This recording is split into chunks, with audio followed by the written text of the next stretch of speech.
Hey y'all, grown black folks talk. The importance of being fair but strict. I took a week off Thanksgiving. I wasn't feeling terribly well Wednesday, Thursday, and Friday last week.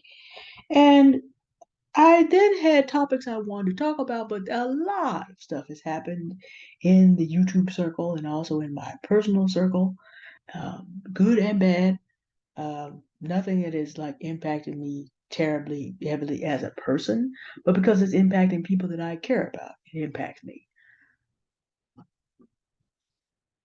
There was a very interesting conversation I was part of this weekend. And what I wanted to bring to this is it's important to be fair with people. As I shared with the young lady I was conversing with, it is dangerous for us as Black women to begin to project everything evil upon our brothers. Now, this does not necessarily mean that projecting everything that is our ideal on Black men is helpful either. But it's important to be fair to other human beings because they're human beings. We have spent 400 solid years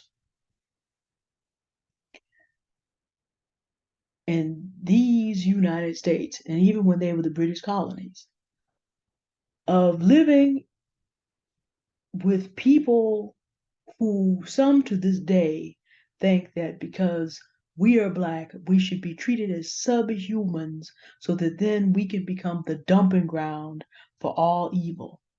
Literally, if you look at the associations between what things are considered good or bad, white is associated with light, Black is associated with darkness, light is associated with good, and darkness is associated with evil. Even the terms that we use to describe ourselves, there's nothing Black about me. My hair is brown, my eyes are brown, my skin is brown. Even the terms that we used to describe our skin color and our designation in this country reflect some of that. Black is certainly an upgrade on the M word, and but less accurate than colored, which is why many people have moved on to African American. But our history here is a history of being declared subhuman and then being dumped on. All of the weak, depraved sides of humanity have been projected onto us so that other people who are weak and depraved can act out at our expense. I am the color that I am because of some white men that acted out the depravity that they said Black men had on some of my foremothers. So it is very important that we not take habits of bigotry when we discuss other human beings,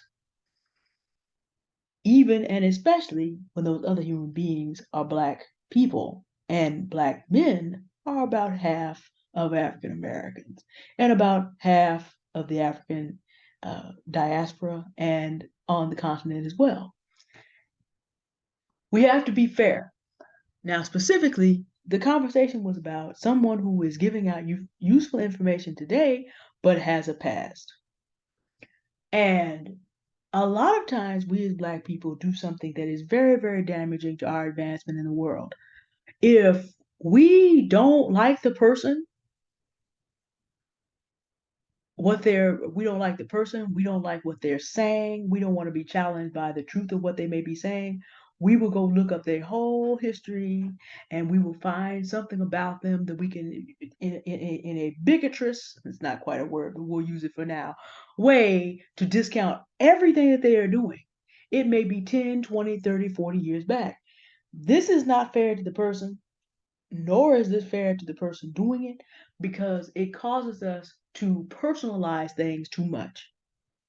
Fairness says, what are you presenting to me today? Is it true? Do your actions line up with the truth? Now, who you may have been 10 or 20 years ago, it needs to be considered because now I've got to vet what you have to say more. But in fairness, and this is something that mentally we need to train ourselves for in 2023, because you can like a con woman ever so much. There are a lot of extremely evil things being said about Black people, about Black men and women in the YouTube space right now. Incredible wickedness is being spouted by Black women about Black women. Some Black women hate Black women too.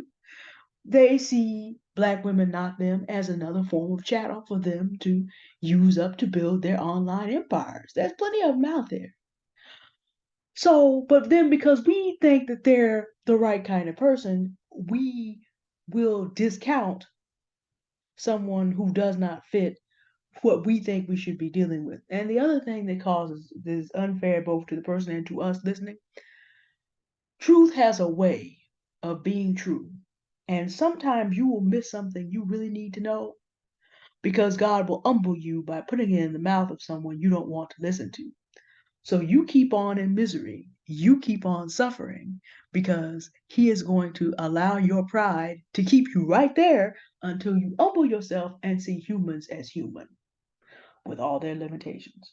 It is necessary to be fair and assessing what people have to say, no matter who they are, and to listen to what is said and what is done. Does this accord with truth and righteousness or not? Can I eat the meat, spit out the bones? For those of you on my channel who are not Christians and not interested in being a Christian, there's a lot of stuff you have to spit out because that's just not what you're interested in. It's not for you. It may be ever so good, and of course I believe it is, but that's not for you. So you eat the meat and spit out the bones. As a Christian, I listen to a lot of content creators who are not because there's something I'm trying to learn. And God has not set it up so that there are enough Christians to know everything that needs to be known in the earth realm. Yes, if you're a Christian, you need to know your Bible. You also need to read the newspaper. You also need to watch the news a little bit. You also, well, if you don't have newspaper, but I'm just saying you need to find out what's going on. You need to study some history. You need to understand something about what other religions have to say so that you understand how to live with their adherents in a reasonable way that may be attractive if they choose to turn to Christ, that you are not just frankly ignorant and misrepresenting Christ by doing that, but also so that you can live in peace because people have a right to believe what they want to believe. It would be helpful if you not come on as completely ignorant and bigoted. So, that being the case, we must learn to examine people's ideas and not shut them down because they are something different than us. That is the behavior of American bigots toward us. This is not behavior that we need to carry with us into 2023. And ladies, because I have mostly women on this channel, I know that if, we're at a moment with Black men, but you have to learn how to listen for truth. You have to learn how to listen for, get the information. You don't have to like or be in love with the man himself. Just listen for the information. And when you hear foolishness, and this is going to be my next video, part 2 on people you need to leave in 2023, you then must be strict with yourself first. This is foolishness. It matters how much I love this individual. It does not matter. It matters not. I must be strict and cut that off because I cannot afford to wire my brain for foolishness. So you must be fair, but when you find out people are full of bull, you must be strict first with yourself. Cut them off. But don't cut them off because something is because of bigotry. Don't cut people off because they just happen to be a group of people you don't like right now. It is very important for us as Black people as we go into 2023 to unlearn the ways of our oppressors. It's very, very important. It is also very, very important for us to get out of the habit of, because so and so hurt me, I'm not going to deal with 15 million or 18 million people. There are Black men who get on my last nerves. And there are also Black men who daily, weekly, monthly, yearly bless me tremendously. So I'm gonna write off everybody and lose all the blessings that I get and able to get it so that things in the community keep going? No, I'm not. I've matured past that stage in my life. And in 2023, I encourage you to graduate and do the same. Cut off the people that need to be cut off. Man, woman, child, or beast. But be fair. And then be strict. And that is the subject of the next video. All right. Y'all have a good day. I'll see you in a little while. Bye.